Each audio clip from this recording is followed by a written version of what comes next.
The Shelby County Bluebird Club is one of several local chapters of the Tennessee Bluebird Society. With the help of dedicated volunteers and organizations like the Memphis Botanic Garden, they're working to promote conservation and more. To learn details, I'm here with bird watcher Diane Callahan and Kirsten Zematis with the Botanic Garden.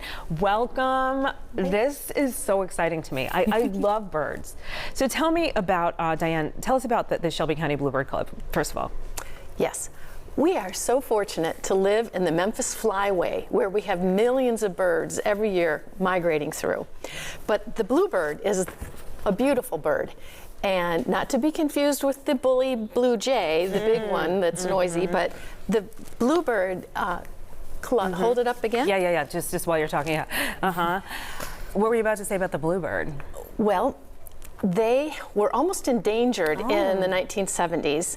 There was deforestation and they have to nest in trees or these wonderful nest boxes made by our own Don Warmbrod, an 83-year-old man who makes these. And our club monitors around 250 of these boxes around Shelby County. I'm in charge of the TPC Southwind Trail, where we got these new boxes last year, and the birds came flocking in. Why does it have to be this type of home? Well, this is a special house. It's different because it has two holes, and it doesn't have to have two holes, but Don has done some research, and he's found it keeps the moisture out, and it has this easy way to monitor. I have a nest in here. This is what we look for.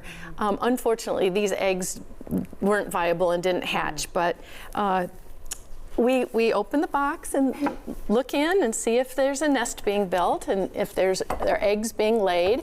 And about 2 weeks after the eggs lay, they're hatched. And then about 2 weeks after that, they fledge, which means they fly away and don't come back. So if you have a nest box, take the nest out when they finish. Take the nest out when they finish, because the new family's like, no. You know, I don't want to sleep on your bed. Well, if it builds higher and higher, then it makes it easier. Oh, because they're building the nest. They bring the, They build a new nest every time. Tell us how the Botanic Garden is partnering. Okay. The Memphis Botanic Garden loves to have work with local organizations, especially the Bluebird Society, to be able to bring wildlife to the garden. I mean, wildlife's already there, but it helps raise awareness that, you know, what wildlife we do have. And there's so many, different, opportunities. We have on the property, we have bluebird boxes, we have bat boxes, we have a screech owl box, we feed the hummingbirds. So we love to partner with the local community to be able to get extra resources on bringing more wildlife and basically, awareness to why these wildlife is important to the Mid-South and what we can do to help enhance their habitats. Well, I think one thing that's very important, the responsibility that we have to have is to talk about if someone stumbles upon one of these. Like, you don't want them, like, do they, I don't know why, like, if you touch the nest, will the mother not like them? Or, like, what is, there are all these myths. How do we handle one of these if we come upon one? Just ignore, like, watch the birds anyway. Well, the Shelby County Bluebird Club has a great wealth of knowledge with all kinds of people who know a lot about how to do it. I wasn't sure how to do it, and they helped me understand. They don't mind if you look in, and they don't really want you to look in when they're getting close to fledging. They might fly out prematurely, but they're pretty hardy. They're very protective. Those nasty blue jays come in, and the little bluebird, mild-mannered reporter, will scare them away. Good. I love when the tiny ones are like scaring the big ones. Yeah, and that's a big myth. Is like birds actually don't have a sense of smell, and so they can't smell if a human has been around the nest. If they see you, they're obviously not going to be too happy. Back off. Yeah, exactly. But they can't smell, because I know that's a big myth that people are like, oh, well, they can smell the humans on there. Right. Oh, thank you. I'm so glad. No, it isn't. Not true. What should we know about the club and also engaging with both of your organizations?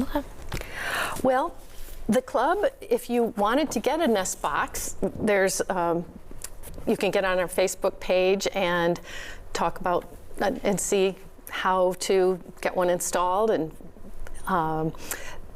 Bring the beauty to your home. right. And they're really easy, fun, free apps you can use to learn more about birds.